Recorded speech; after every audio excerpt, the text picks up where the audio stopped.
Mario Maréchal, je voudrais qu'on parle des suites du débat politique lié au rapport sur les frères musulmans. Bruno Retailleau qui explique, d'ailleurs contrairement à ce qu'il dit dans le rapport, que l'objectif des frères musulmans est d'imposer la charia. Gabriel Attal qui souhaite interdire le voile pour les filles de moins de 15 ans.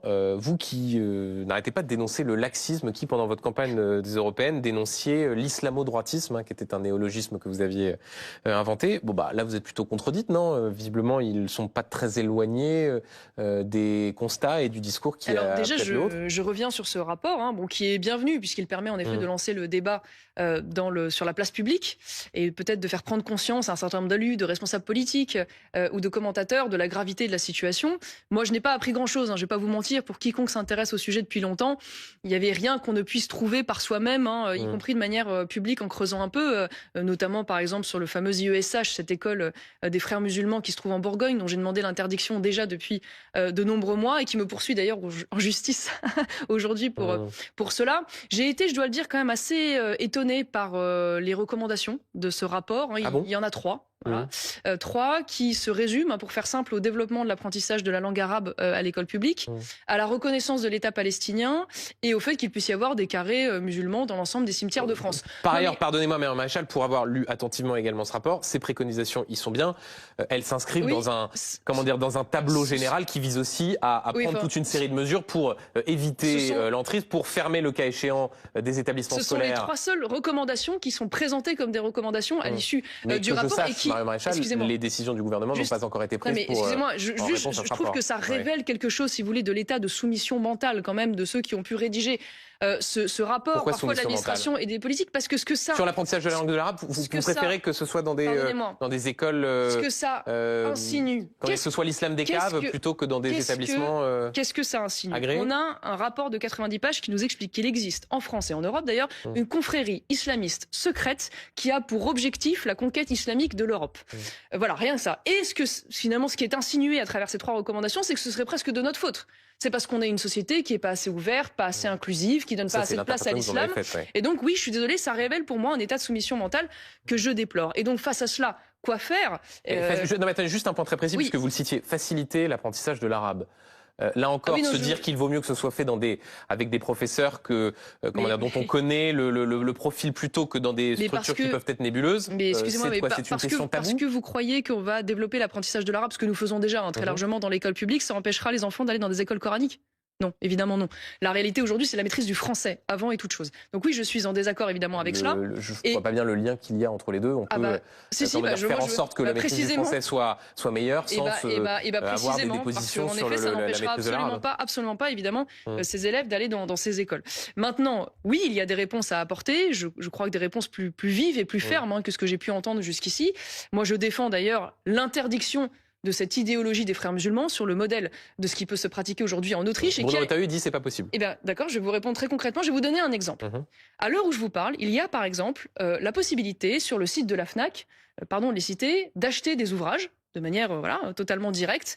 En l'occurrence, deux ouvrages auxquels je pense. L'un des ouvrages d'Annie Ramadan, qui est le petit-fils du fondateur des frères musulmans et qui explique, entre autres choses, sur la place des femmes dans l'islam, que la lapidation est une forme non seulement de dissuasion, mais aussi de purification.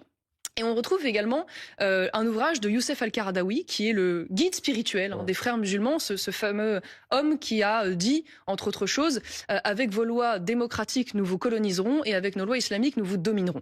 Voilà un exemple très concret qui aurait pour conséquence, si l'idéologie des frères musulmans était interdite... Il faut interdire et empêcher que ces livres puissent être vendus. Exactement, vous avez mis le doigt dessus, c'est-à-dire que ça permettrait l'interdiction de la détention, de la publicité, de la diffusion, de toutes les œuvres, de tous les symboles qui sont rattachés à cette idéologie des frères musulmans, l'interdiction évidemment de pouvoir recevoir ces prédicateurs.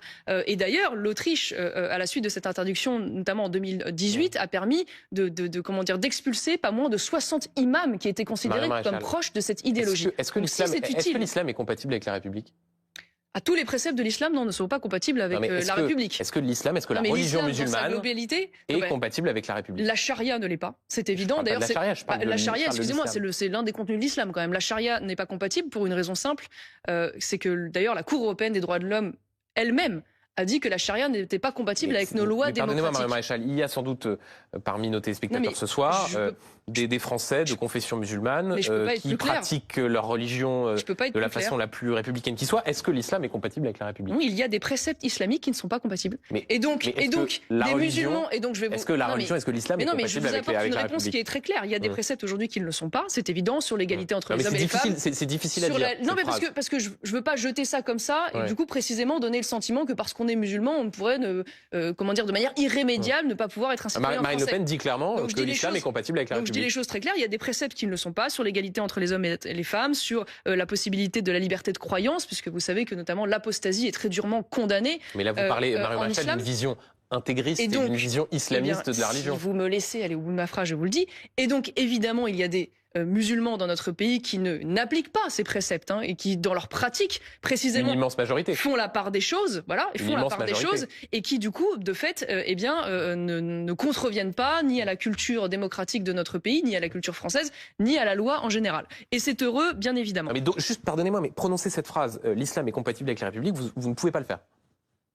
Je vous dis qu'il y a des préceptes qui ne le sont pas. Oui, en effet. Mais donc tout dépend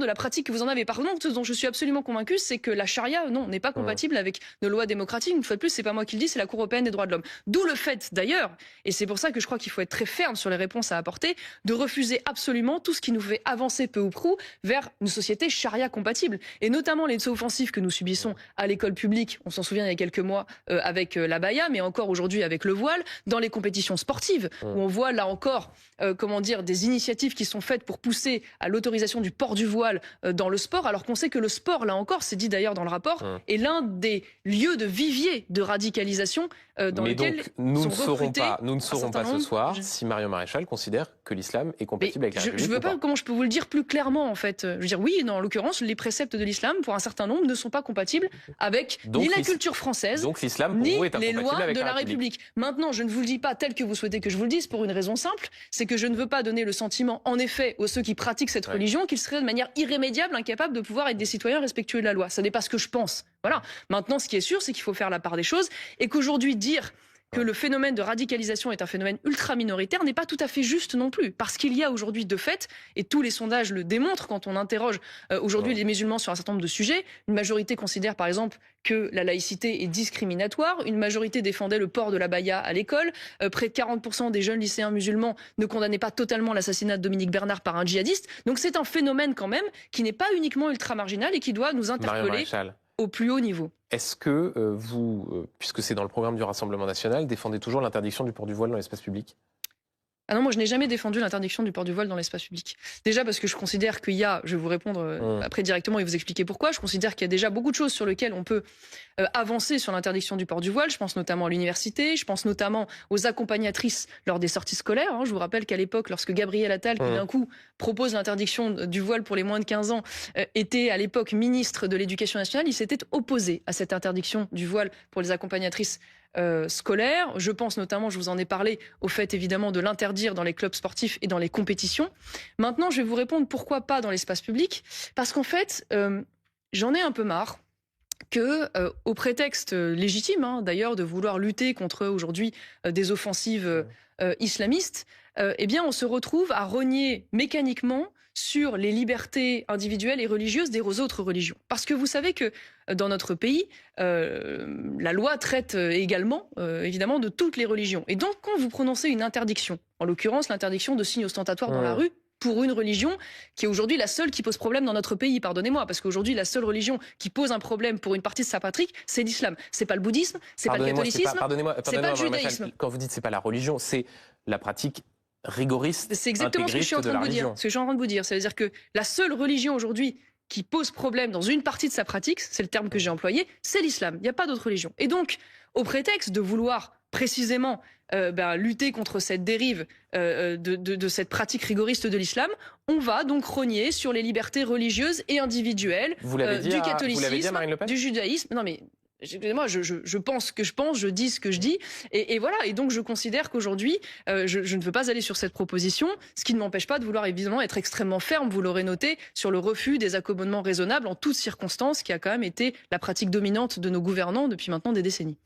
Allez, on démarre tout de suite. Selon le Sénat, un rapport des eaux Nestlé contaminées a été falsifié par l'État pour couvrir Nestlé. Évidemment, scandale d'État, les chaînes d'infos sont en boucle dessus, ça fait trembler l'Assemblée nationale. Non, je déconne. Voilà, ça concerne ni les filles ni les musulmans, donc tout le monde s'en branle, forcément. Donc on a tout, bactéries fécales, pesticides, des polluants éternels, Perrier, Vittel, Épar et Contrex peuvent te donner diarrhée, infection, hépatite et cancer. Magnifique. Même Depardieu, il oserait pas boire ça, franchement. Même les dealers qui coupent la coke avec du plâtre et du verre pilé, ils ont dit c'est abusé. Franchement, c'est abusé. C'est du jus de Fukushima, le truc.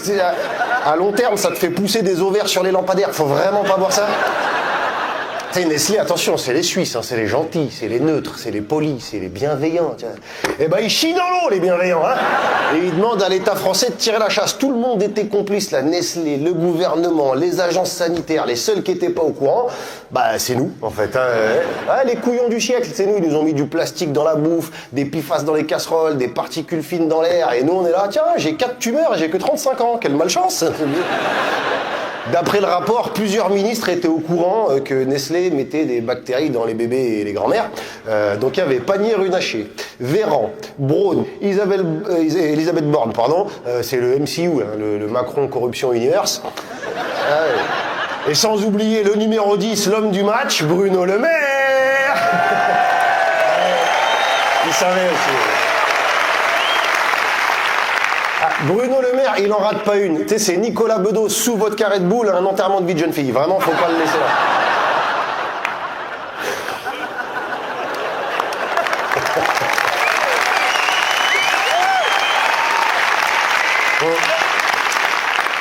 Tout le monde a laissé couler, même Alexis Colère, c'est le conseiller suprême de Macron, mis en examen pour prise illégale d'intérêt, évidemment, sinon il serait pas conseiller de Macron. Ça se voit, Macron, les conseils des gens honnêtes, il les écoute pas, il s'en fout. Et Alexis Colère, il a carrément rencontré le PDG de Nestlé à ce propos, et ils ont bien mangé, Franchement, super déj, avec des trucs bio, sans pesticides, les cuisses de mastic avec de la sauce en pâte à fixe. C'est pour les crasseux en Kangoo diesel qui ont plus le droit de rouler en centre-ville, c'est pas pour eux. Et la décision a été prise de falsifier le rapport sanitaire en effaçant des mots comme bactéries E. coli, les entérocoques. Ils ont failli rajouter que ça faisait pousser les cheveux et revenir les trémer, mais ils ont dit que ça faisait trop. Il fallait bien protéger les actionnaires, l'employé.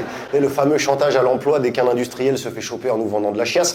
Évidemment, pas de procès pour Nestlé, mais une amende de 2 millions d'euros. Mais Nestlé, c'est 11 milliards de bénéfices. Donc pour te donner une idée, les 2 millions sur 11 milliards, c'est comme si tu étais au SMIC, que tu avais contaminé l'eau de toute une ville et que pour pas que tu passes en procès, ils te demandaient de payer 20 centimes. Voilà, 20 centimes, ouais, c'est ça.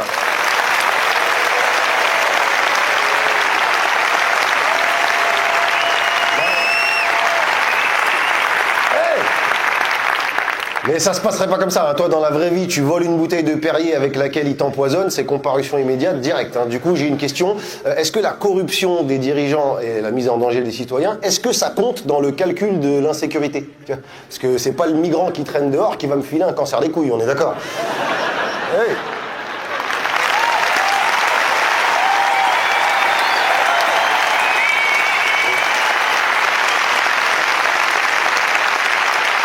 Le rapport qui fait du bruit en ce moment, évidemment, c'est pas celui-là, c'est celui sur les frères musulmans. Fallait bien trouver un contre-feu à Nestlé, mais le débat sur le voile, ils nous l'ont déjà sorti 8 fois depuis septembre, donc fallait innover un peu, tu vois. Alors qu'on soit clair, les intégristes de quelque religion que ce soit, comme dirait le grand philosophe Éric Cantona, je leur pisse au cul, vraiment.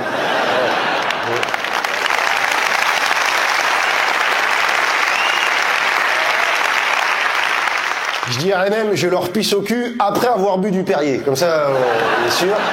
Alors, selon ce rapport, les islamistes seraient aux portes du pouvoir, comme le disait le porte-parole des frères musulmans. C'est pas qui c'est. Moi, je connais, j'ai des musulmans que j'appelle frères. Il y a des cathos que j'appelle frères, des juifs que j'appelle frères, des athées que j'appelle frères, des meufs que j'appelle frères. Mais les frères musulmans, ils existent depuis 1928. En France, ils n'ont pas un élu. Ils se sont fait dégager de tous les pays musulmans. Alors attention, il y a clairement un projet de charia. Mais c'est pas pour la semaine prochaine. Annulez pas vos vacances pour ça. Vraiment, il y a plus urgent. C'est comme les empoisonnements de Nestlé, par exemple. Oui, c'est pas pour revenir dessus, mais... Enfin si, c'est pour revenir dessus, en fait. Parce que c'est pas les Illuminati des musulmans là qui ont le pouvoir de filer une chiasse à déshydrater un nourrisson. Donc, les frères musulmans seraient grandement financés par le Qatar. Ah ouais, nos copains là qui ont vendu des Rafales et des immeubles sur les Champs-Élysées. Et quand je dis on, c'est pas vous, c'est pas moi. Hein. Le dernier truc que j'ai vendu, c'est une commode à 40 balles sur le Bon Coin. Donc, niveau soft power, c'est négligeable. Si la plus grande menace en France, c'est l'islamisme, mais que nos dirigeants vont ramper au Qatar et en Arabie Saoudite, bah, peut-être que la plus grande menace sur notre pays, c'est pas l'islamisme, c'est nos dirigeants. Peut-être.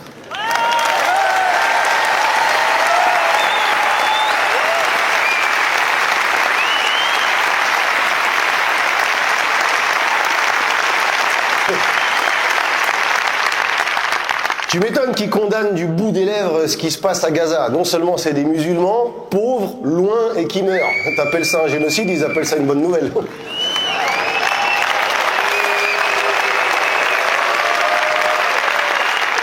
Et d'ailleurs, vous savez qui a grandement contribué au rapprochement France-Qatar? C'est le papy braqueur. Hein. Pas celui des Kardashians, hein, Sarkozy, le nôtre à nous. Hein. Ah ouais, en termes d'influence sur la cohésion nationale, les frères musulmans à côté de Sarkozy, c'est des stagiaires. Hein, franchement... parenthèse, elle est finie la tournée médiatique de son fils Louis là. Ah, ouais. Lui, la dernière fois que je l'ai vu, c'était dans le téléshopping du matin. J'ai dit, c'est beaucoup là. Ils vont peut-être faire présenter la météo aussi pendant qu'on y était. Alors, moi je vais vous dire tout de suite, Louis Sarkozy, j'ai sincèrement de la peine pour lui. Imagine, t'es fils de président. Matériellement, t'as jamais manqué de rien. T'as eu accès aux meilleures études, aux meilleurs soins. Ton père, il a un énorme réseau des gens les plus puissants de la planète. Et toi, tout ce que t'arrives à devenir, c'est chroniqueur sur LCI. Miskin.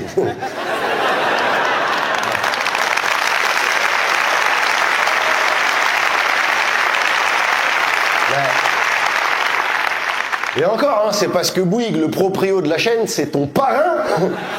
Même pour être médiocre, t'as besoin d'être pistonné, c'est grave. Heureusement qu'il est né dans la soie, parce que lui, dans la vraie vie, il meurt en stage de 3e, hein, c'est terminé.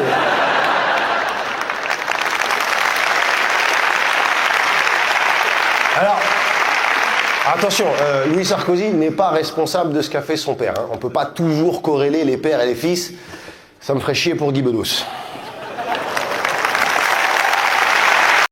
Aymeric Caron, est-ce que le Hamas est complice de tout cela? C'est intéressant. C'est intéressant. Pardon, mais je complète ma question. En affirmant que le peuple palestinien le soutient, ce qui est pas toujours vrai. En affamant aussi le peuple palestinien. Ah bon? Ben oui. Comment? Oui, en le privant d'une partie de l'aide humanitaire. Ah bon, vous avez des informations fiables là-dessus? Eh ben, vous en avez, est-ce que vous avez des informations qui ne sont pas fiables là-dessus? Bah, apparemment, vous reprenez la propagande de Netanyahou. En tirant, mais pas du tout. Faut faire votre boulot. En tirant. Faut faire votre boulot de journaliste et vérifier. Vous n'êtes pas là pour me donner des leçons de journalisme. Non, je vous demande juste de vérifier vos informations. Votre prétention est grande, mais. Ah bon? Mais limitons la. C'est pas la peine de faire des attaques ad personam. Lorsque je vous fais remarquer que votre information n'est pas fiable, Jean-Jacques Bourdin. Je vous pose la question. Quelle est la source? Est-ce qu'il y a des manifestations? Non, vous me demandez, vous me disiez à l'instant, le Hamas vole. Je suis en train de vous poser la question. D'où tirez-vous l'information selon laquelle c'est le Hamas qui affame aujourd'hui les populations palestiniennes? C'est le Hamas qui a privé la population palestinienne d'une partie de l'aide humanitaire. Vous le savez bien. Donc en ce moment, c'est le Hamas qui affame. Tout le monde le sait, c'est renseigné. Tout le monde le sait. Bon, alors je la connaissais pas cette source, tout le monde le sait. Alors je discutais avec. Je réponds à votre question, Jean-Jacques Bourdin. C'est ça qui m'intéresse. Je réponds à votre question, Jean-Jacques Bourdin. C'est complice. En ce qui concerne, est-ce qu'ils sont complices? Alors, si vous posez des questions, vous aimez qu'on vous y réponde ou pas? Eh ben, je vous pose la question. Alors, je réponds répondez-moi. Dans l'ordre. Allez-y. Sur l'aide humanitaire. Oui. J'en discutais vendredi encore avec des représentants de l'UNICEF. J'en discutais il y a une semaine avec un représentant, un responsable de l'UNRWA sur place. Ce qui se passe sur l'aide humanitaire, elle est bloquée par les autorités israéliennes. Aujourd'hui, et ce qui se passe, c'est qu'il y a effectivement une partie de cette aide humanitaire qui est volée par des gangs, des voyous. Mais ce qui est intéressant, c'est que le Hamas a essayé, je ne défends pas le Hamas, vous allez voir dans un instant, le Hamas a essayé, ça dépend? Oui. Moi, j'ai défendu le Hamas quand? Là. Quand... défendez le Hamas. Quoi? Vous défendez le Hamas. Est-ce que... Non, laissez-moi terminer. Et d'abord, vous allez me répondre, quand ai-je défendu le Hamas? Est-ce que j'ai défendu le Hamas? Quand ai-je défendu le Hamas, Jean-Jacques Bourdin? Quand ai-je défendu le Hamas, Jean-Jacques Bourdin? Aymeric Caron. Quand ai-je défendu le Hamas? Aymeric Caron. Jamais. Maintenant, je vais terminer pour essayer de vous expliquer ce qui se passe. Donc, l'aide humanitaire est volée notamment par des gangs locaux. Et vous savez par qui ils sont soutenus? Pas par le Hamas, par l'armée israélienne. Et le Hamas a essayé de s'interposer dans cette situation précise. Et le Hamas se fait tirer dessus par l'armée israélienne. Est-ce que le Hamas voilà la réalité. Le Hamas sur maintenant des manifestants